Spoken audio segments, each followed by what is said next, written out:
he got up to 18 bucks an hour. He just kept going.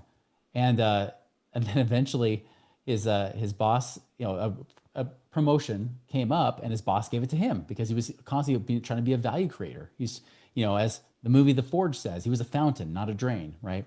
And so he actually went and got this raise. We got up to 20 bucks an hour. So now he went from 15 to 20 bucks an hour in about a year.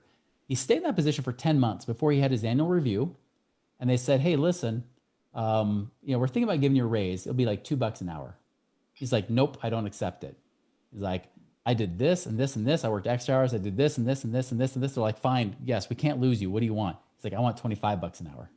They're like, we give it to you because you're a huge asset. You've become invaluable at this point. Well, after all was said and done, he eventually got up to 28 bucks an hour. He had almost doubled his income in a year and a half, all because he was just focusing on how to create value. Another client that did the same thing. He was working for a large bank. Everybody's heard of it. And there was over 100 people applying for 2 positions. It was going to give him a 4,000 a month raise. And I said, well, what do you have to do to get it? I don't know.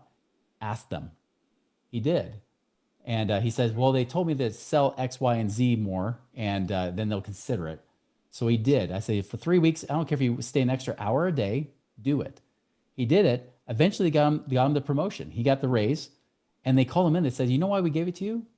They're like, it's not because you're the number one salesperson here, because we gave it to the other position to that guy. Because you were the only one out of over 100 candidates that actually asked us what you could do to earn it. And that impressed us so much, we made sure that as long as you didn't suck, we would give you the position. So he wasn't even the second best. It was just because he asked. He was a value creator, right? Have that focus. Go in with that. You may or may not have to get a side hustle. And even if you do get a side hustle, go in with that same attitude of how do I go about serving people, solving problems in a way that people want to pay me money. You'll find out making money is formulaic. It's not guess. It's not luck. It's not exploitation. You don't have to screw people over. You don't have to step on people up the corporate ladder. You just have to simply focus on how do I serve people and provide value in such a way that I become invaluable.